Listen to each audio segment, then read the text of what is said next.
पता नहीं इनका हमेशा से ही भगवान राम पे या हिंदू धर्म पे ये सवाल उठाते रहे। हिम्मत है तो इस्लाम धर्म के बारे में बोल के एक बार दिखा दें, तुरंत फतवा जारी हो जाएगा, घर से नहीं निकल पाएंगे। इनका सीधा उद्देश्य है कि हिंदू को तोड़ो, आपस में हिंदुओं को लड़वाने का ये प्रयास कर रहे हैं। नमस्कार, आप देख रहे हैं लाइव सिटीज। मैं हूं आपके साथ सौरभ राज।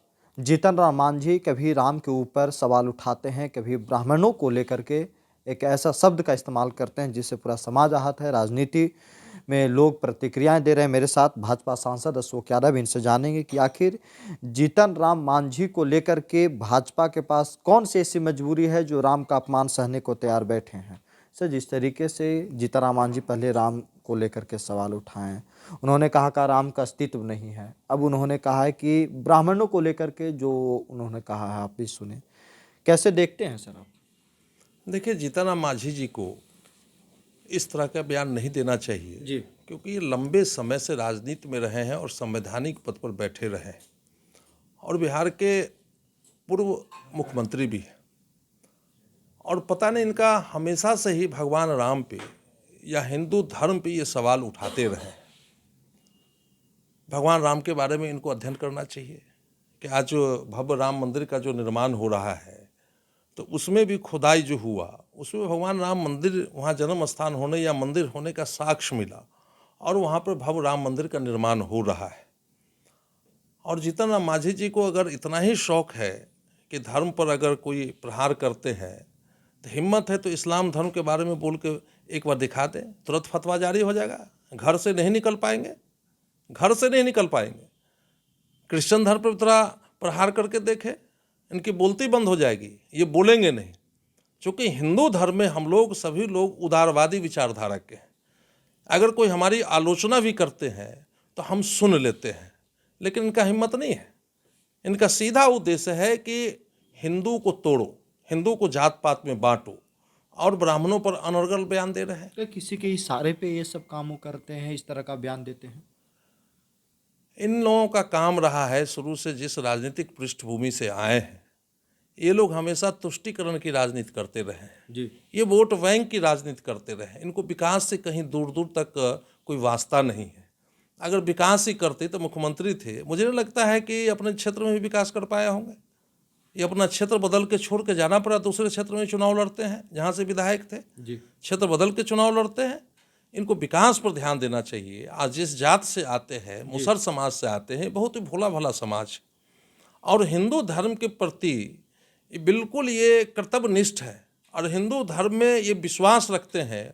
और जब जब हिंदू धर्म पर खतरा आता है या कहीं कुछ होता है तो हमेशा से हिंदू धर्म की रक्षा के लिए, सनातन धर्म की रक्षा करने के लिए ये आगे आते हैं। जी, भगवान राम को जब काल्पनिक कहते हैं तो माता सबरी के बारे में क्या कहा जाए। भगवान राम जब वनवास गए तो माता सबरी का जूठा बहर खाए, तभी वो आगे बन पाए। जो भगवान राम, जो आज हम लोग जिस भगवान राम को पूजा करते हैं, जब वो वनवास गए, जी, रावण से लड़ने गए तो उनके साथ कौन था? उनका कोई नहीं था। कोई न उनका रिश्तेदार था, न कोई इष्ट था, कोई मित्र था। सारे जो वंचित समाज के लोग थे, जी, वही लोग इनके सेना में शामिल हुए और रावण पर विजय प्राप्त हुआ। तो इसलिए इस तरह की बात आज के समय में जो लोग, आज के लोगों को जाके अपने समाज के लोगों को, सब लोग इंटरनेट से जुड़ रहा है, पढ़ाई लिखाई से जुड़ रहा है, शिक्षा पर ध्यान दे रहा है। जाति प्रथा लगभग अब मिट गया है और ऐसी स्थिति में जीतन मांझी जी अब जाति प्रथा को उजागर करते हैं और जात आपस में हिंदुओं को लड़वाने का ये प्रयास कर रहे हैं। ये कहीं से भी उचित नहीं है। इसकी जितने भी भर्त्सना की जाए, निंदा की जाए, वह कम है। देखिए, जिसके लिए भाजपा को जानी जाती है, आप चाहे पूजा पाठ ले लें या फिर भगवान राम को ले लें, उसी राम का अपमान आप लोग सह रहे हैं। क्या राजनीतिक मजबूरियां हैं भाजपा के पास कुछ मौजूदा समय में? देखिए, हम लोग नहीं सह रहे। भगवान राम को कोई अपमानित करेगा, जी, आकाश में कोई थूक फेंकेगा तो कहाँ जाके गिरेगा? वो सोच पर डिपेंड करता है। जी, और ये जीतन राम मांझी जी हमारे दल में नहीं है, एनडीए में है। जी, और एनडीए जो बना है एक कार्यक्रम के तहत बना है। हर पार्टी का अपना, जो भी एनडीए में है, अपना अपना उसका कार्यक्रम है, अपना अपना नीति है, अपने अलग अलग रास्ते पे चलते हैं। लेकिन बिहार के विकास के लिए, चहुमुखी विकास के लिए, ये हम लोगों का जो गठबंधन बना हुआ है, जिसमें 4 दल हैं, भारतीय जनता पार्टी, जेडीयू और मुकेश सहनी जी हैं, जीतन राम मांझी जी हैं, ये सरकार चलाने के लिए है। और जो भी इस तरह का भगवान राम के बारे में हिंदू धर्म पर जो इस तरह का कुठाराघात करेगा, ये जनता देख रही है। आने वाले समय में जनता हिसाब किताब उनसे ले लेगी जनता, इसलिए इसकी हम घोर निंदा करते हैं। क्या जीतन राम मांझी को हाथ जोड़कर माफ़ी मांगना चाहिए इस बयान को लेकर के? हम तो कहेंगे माफ़ी तो मांगना ही चाहिए, इसके लिए उनको प्रायश्चित भी करना चाहिए जी। इनको प्रायश्चित करना चाहिए इनको।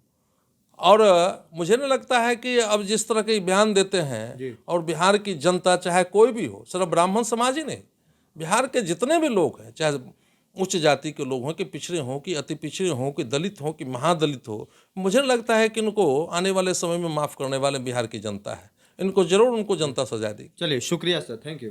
धन्यवाद।